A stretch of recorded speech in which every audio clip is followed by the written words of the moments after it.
नमस्कार दोस्तों, आप सबका स्वागत है आपके अपने चैनल गवर्नमेंट एग्जाम स्टडी में।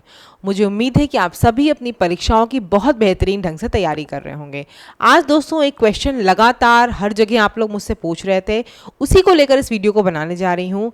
और जैसा कि आपको पता है मैं राजस्व लेखपाल में कार्यरत हूँ, इस समय कार्य कर रही हूँ, तो हो सकता है मैं इस वीडियो में थोड़ा सा जस्टिफाई आपको अच्छे से कर पाऊँ, क्योंकि ऐसा नहीं है कि टॉपिक पहली बार डिस्कस हो रहा होगा, ऑलरेडी आपको कई जगह से पता चल चुका होगा। लेकिन आज मैं जो चीज़ें आपको बताने जा रही हूँ, उम्मीद करती हूँ कि आपको बहुत बेहतरीन ढंग से समझ में आएगी। क्वेश्चन आप सभी का था कि कौन सी पोस्ट ज़्यादा बेहतर है, लेखपाल की पोस्ट या फिर जूनियर असिस्टेंट की पोस्ट।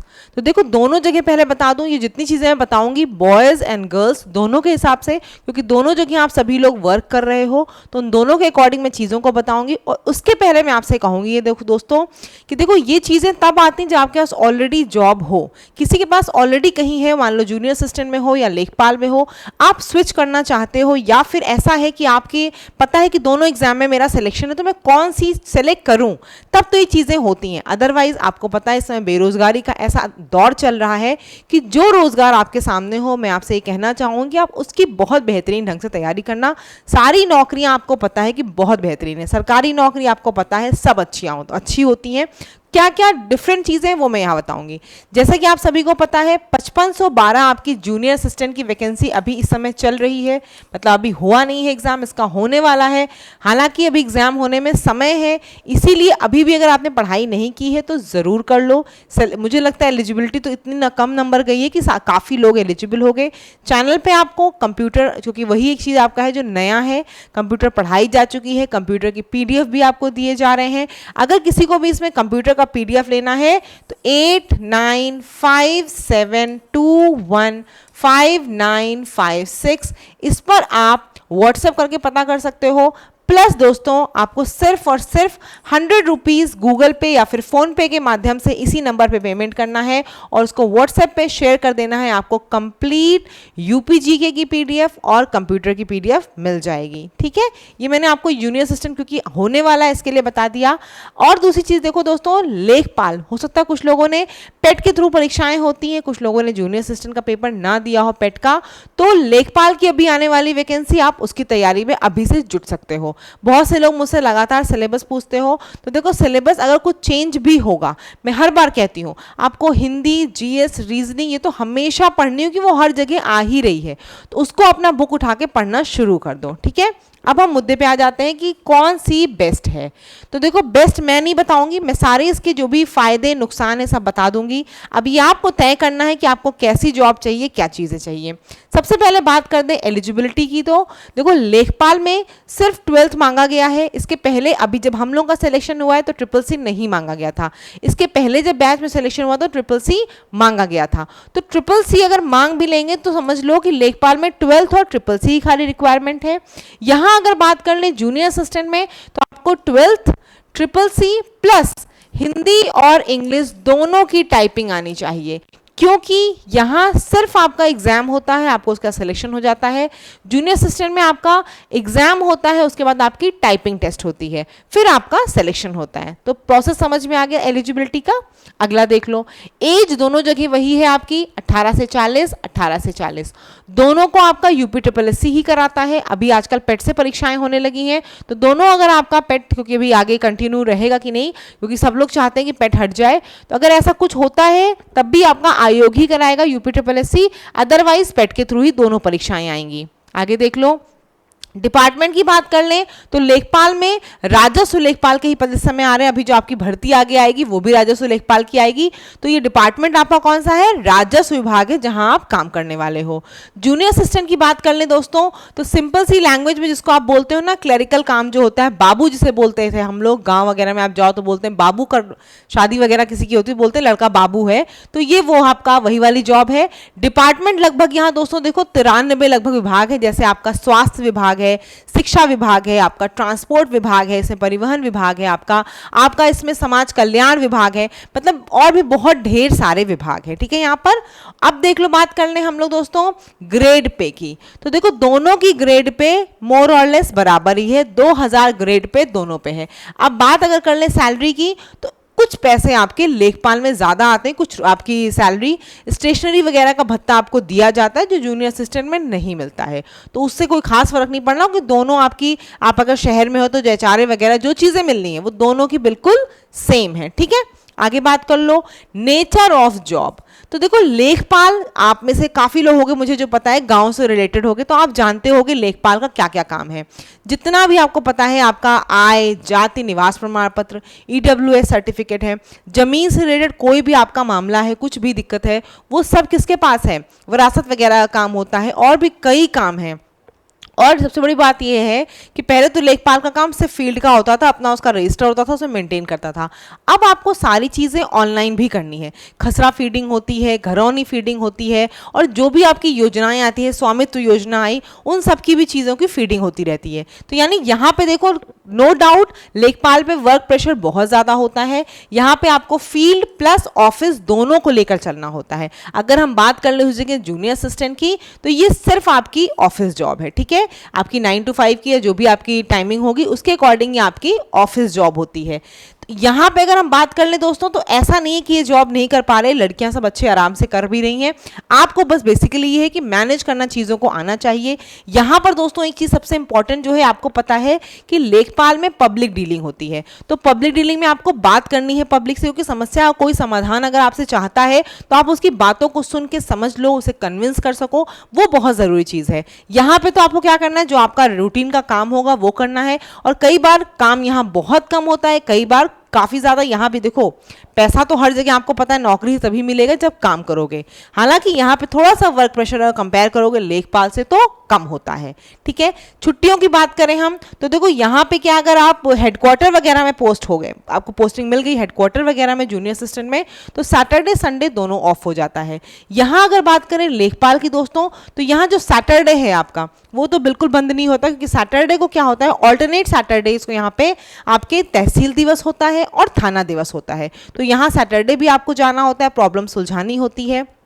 जूनियर असिस्टेंट में ऐसा नहीं है, सैटरडे संडे अगर आप मुख्यालय में हो गए तो जनरली आपका ऑफ हो जाता है। ठीक है, ये सारी चीज़ें भी मेरे कई दोस्त वगैरह हैं जो इसमें जॉब कर रहे हैं, उन्हीं के बेसिस से बता रही हूँ। जो लोग मुख्यालय में, उनका सैटरडे संडे दोनों ऑफ है। कुछ जगहों पे ऐसा है, जिले वाइज अगर आपकी कोई पोस्टिंग हो जाती है तो कई बार ऐसा होता है कि सैटरडे को खुल जाता है, या कुछ काम होता है तो आपको वहाँ जाना भी पड़ता है। आगे बात कर लें हम सीधे अब हॉलीडेज़ की। पहले हॉलीडेज़ की, क्योंकि सब लोग नौकरी पाते ही ये सोचते हो हॉलीडे क्या होगा। तो देखो जूनियर असिस्टेंट में जितनी छुट्टियां आपकी हैं, जो त्यौहार वगैरह हैं, वो यहाँ भी हैं। लेकिन देखो यहाँ क्या होता है, मैं बार बार एक चीज़ बता रही हूँ, यहाँ पब्लिक डीलिंग है, आप पब्लिक से रिलेटेड हो, तो आपकी ज़रूर नंबर वगैरह जो भी होते हैं वो सब पब्लिक के पास होते हैं। कुछ इमरजेंसी आएगी तो आपको पता है सबसे पहले कौन किसको कॉन्टैक्ट करता है, वो सोचता है सीधे लेखपाल को बता दो ऐसा ऐसा हो गया है। और आपको ये भी पता है जितनी योजनाएं होती हैं सब आपकी लेखपाल की रिपोर्ट पे ही जाती हैं। जैसे आपकी मुख्यमंत्री कृषक दुर्घटना योजना, ये सब योजनाएं आपकी जो भी हैं वो सब कहे जाते हैं दोस्तों। और भी कई फायदे दिए जाते हैं किसी को भी, जैसे फसल खराब हो गई तो वो सब जब लेखपाल रिपोर्ट बना देता है कि हाँ ये वाकई में ये नुकसान हुआ है, हाँ ऐसे ऐसे इस इंसान को हुआ है, ये गरीब है, ये इस वर्ग का है, जब रिपोर्ट बन जाती है तभी आपको पता है कि आपकी चीज़ें आगे पैरवी होंगी और आपको पैसा वगैरह जो भी मिलना है वो योजना के तहत मिलेगा। तो इंसान सबसे पहले किसको फ़ोन करता है, लेखपाल को ही बताता है। तो आपको ये है कि आप हॉलीडेज़ में भी एकदम ये सोचो कि नहीं कुछ काम है, काम तो नहीं होता, आपने छुट्टियाँ एंजॉय कर सकते हो, लेकिन कहीं ना कहीं आपके पास, क्योंकि पब्लिक डीलिंग है तो लोगों का फोन आ सकता है, कुछ ना कुछ आपसे काम की उम्मीद की जा सकती है। तो यहाँ देखो दोनों लोगों की लभी तो आपको डिसाइड करना है कौन सी अच्छी है। लेकिन यहाँ पे देखो क्या है कि थोड़ा पब्लिक डीलिंग है इसलिए हेक्टिक है थोड़ा सा, लेकिन यहाँ पे एक फायदा आपको खुद दिखेगा जब आप जाओगे ना इसमें, अगर इसमें किसी का सिलेक्शन होता है तो आप खुद देखोगे कि यहाँ क्या है, जब लोग आते हैं आपसे बातें करते हैं, आपसे कहते हैं और आप किसी का कोई काम अच्छा कर देते हो तो आपको खुद बहुत अच्छा लगेगा, चलो मैंने कोई सेवा की किसी की। क्योंकि आपको पता है गाँव में कई टाइप के लोग होते हैं, कुछ लोग शिक्षित होते हैं, कुछ लोग अशिक्षित होते हैं। तो जब आप किसी अशिक्षित की या जो ऐसे बेसहारा लोग होते हैं, आपको अभी आप आओगे तो आपको समझ में आएगा, कई स्कीम चलती कई, तो आप किसी को अगर रिपोर्ट बना के किसी को फ़ायदा मिल जाए उस रिपोर्ट से आपकी कि नहीं ठीक है ये जो गरीब इंसान था इसको ये चीज़ की ज़रूरत है और आपने ये चीज़ लिख दी, सच्चाई लिख दी और उसको मिल गया, तो आपको खुद लगेगा कि मैंने कितना अच्छा काम कर दिया। तो यहाँ पे सच में काम करते वक्त आपको फीलिंग भी आती कि हाँ हम कोई ऐसा काम कर रहे हैं, ऐसे पद पे हैं, इतने महत्वपूर्ण पद पे हैं जिसमें बहुत ज़्यादा जिम्मेदारियां हैं। यहाँ देखो काम यहाँ भी है, जिम्मेदारी यहाँ भी है, लेकिन यहाँ पब्लिक डीलिंग नहीं होती है। इस वजह से थोड़ा सा क्या है, आपको अपना जो डेली रूटीन का जॉब होगा बस वो करके अपना आ जाना होगा। ठीक है, अब बात कर लें प्रमोशन की। देखो तो दोस्तों यहाँ पे क्या है, प्रमोशन बिल्कुल सही होता है, डिले नहीं होता है। हर 5 साल पे यहाँ प्रमोशन आपका हो जाता है। ऐसे आप जूनियर असिस्टेंट पे हो गए तो जूनियर असिस्टेंट आपका 2000 ग्रेड पे का है। ठीक है, उसके बाद सीधे 5 साल बाद आप सीनियर असिस्टेंट बन जाते हो जो 2800 ग्रेड पे का होता है। ठीक है, उसके बाद आप हेड असिस्टेंट बनते हो, एडमिनिस्ट्रेटिव ऑफिसर बनते हो, सीनियर एडमिनिस्ट्रेटिव ऑफिसर बनते हो, चीफ एडमिनिस्ट्रेटिव ऑफिसर बनते हो। वो आपकी जितनी जॉब की एज होगी उसके हिसाब से आपको प्रमोशन मिलता रहेगा। यहाँ अगर बात कर लें हम दोस्तों लेखपाल के प्रमोशन की, तो लेखपाल में देखो प्रमोशन थोड़ा सा डिले चलता है। और यहाँ पे अगर प्रमोशन आपका टाइम से नहीं हुआ तो आपको पता है कि आपकी क्या होती है, एसीपी लगती है। तो एसीपी जो यहाँ लगती है दोस्तों वो 2000 से जब लगती है 10 साल बाद, अगर आपका प्रमोशन नहीं हुआ तो ये आपकी किस पे जाएगी, 2400 ग्रेड पे जाएगी। ठीक है, उसके बाद आपका क्या होगा, अगर आप, क्योंकि देखो पहले तो बीच में आपको ही पता है वैकेंसीज नहीं आ रही थी, तो बीच में आरआई के प्रमोशन एकदम रुक गए थे। अभी 2-3 सालों से क्या है, लगातार अब प्रमोशन हो रहे हैं। तो ऐसी उम्मीद की जा रही है, अभी देखो जब होगा तभी पता चलेगा, ऐसी उम्मीद की जा रही है कि अब अगर इसी स्पीड में प्रमोशन होते रहे तो आप 8 या 10 साल तक हमें मान के चलते हैं कि आप यहाँ भी आरआई बन जाओगे, यानी जैसे आप कानून को बोलते हो वो बन जाओगे। उसका कितना ग्रेड पे होता है दोस्तों, उसका भी यहाँ पे क्या है, 2800 ग्रेड पे। अगर आप सीधे प्रमोशन हो गया तो सीधे 2800 हो जाता है, अदरवाइज आपको फिर 2400 ग्रेड पे के बाद ही 2800 मिलेगा।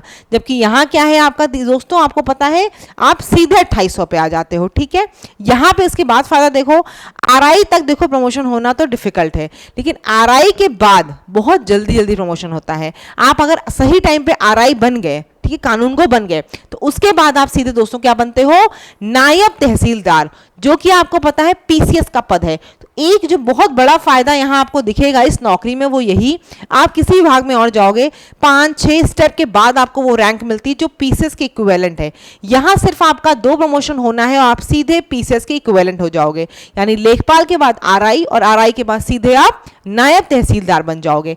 नायब तहसीलदार के बाद अगर वही कह रहे हो टाइम से प्रमोशन हुआ तो जनरली लोग तहसीलदार तक तो चले ही जाते हैं, और कुछ लोग जिनकी बहुत कम एज में मान लो जॉब लग गई तो वो अगर सब कुछ किस्मत भी सही रही, प्रमोशन सही टाइम पे आपका हुआ, तो एसडीएम तक भी जाने के चांसेस होते हैं। मैं ये नहीं कह रही हूँ सब लोग जाएंगे, कई लोगों की तो आपको पता है कि आजकल इतना डिले एग्जाम भी हो रहा है कि एज निकल जाती है, लेकिन फिर भी चांसेस आपके होते हैं। तो ये एक बहुत अच्छा चीज़ है प्रमोशन का, और ये आपको ही पता है कि नायब तहसीलदार इन सब की पावर कितनी ज़्यादा होती है। तो यहाँ पे ग्रेड पे और इससे मत हो, आपको पता चल जाएगा कि आपके पास पावर कितनी है, जिम्मेदारी का कितना ज़्यादा ये पद है। ठीक है, तो मैंने आपको सारी चीज़ें बता दी। बहुत से लोगों के कुछ अजीब क्वेश्चन थे, भौकाल किस में ज़्यादा है, ये किस में है। तो देखो इन सब चीज़ों से पहले तो आपको मतलब ही नहीं रखना है, भौकाल कोई चीज़ नहीं होती है। आपको कोई जिम्मेदारी दी जा रही है, कोई पद दिया जा रहा है, तो उसमें भौकाल की कोई जरूरत है, उसमें आपको उसकी जिम्मेदारी को समझना है। कोई किसी भी पद के साथ अगर आपको पावर मिल रही है, जिम्मेदारियां उतनी ही बढ़ जाती हैं। आपकी जो रिपोर्टें जाती हैं, जो भी आप काम करते हो वो थोड़ा भी गलत हुआ तो उससे किसी का बहुत बड़ा नुकसान हो सकता है, बदले में आपकी नौकरी पे भी बहुत दिक्कत आ सकती है।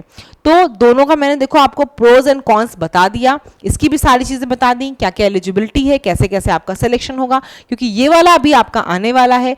जिसकी इसमें सिलेक्शन या एलिजिबिलिटी नहीं है वो लेखपाल की तैयारी कर लो, अभी ये आपकी आने वाली है। और सारी चीज़ें मैंने आपको बता दी हैं, कोशिश ये की है कि आपको क्लियरिटी एकदम अच्छे से हो जाए इन दोनों में क्या हो रहा है। उसके बाद भी कोई क्वेरी है तो कमेंट सेक्शन में पूछ लेना। कोई पॉइंट जो ऐसा है जो मैंने नहीं डिस्कस किया है तो उसको आप दोबारा पूछ सकते हो, मैं कमेंट सेक्शन में बता दूंगी आपको।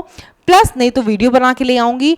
और चैनल पे अगर नए हो गए चैनल को सब्सक्राइब जरूर करना, और अगर आपके दोस्तों की भी यही क्वेरी हो तो इस वीडियो को उनको रिकमेंड जरूर करना। इतना देखो दोस्तों आप लोग कर दिया करो कि इतनी मेहनत से वीडियो बनाई जाती है आपके लिए, टू द पॉइंट जो चीज़ें हैं मैं वहाँ पे कार्य कर रही हूँ, सारी इन्फॉर्मेशन लेकर आती हूँ। तो जो आपको वीडियो पसंद है उसको अपने दोस्तों के साथ ज़रूर शेयर किया करो। शेयर करने से क्या है, मुझे भी मोटिवेशन मिलता है, और आपकी आगे की जो भी क्वेरी है उसे कमेंट सेक्शन में बताना, जिससे कि मैं आगे अगली वीडियो आपके लिए लेकर आ पाऊँ। धन्यवाद।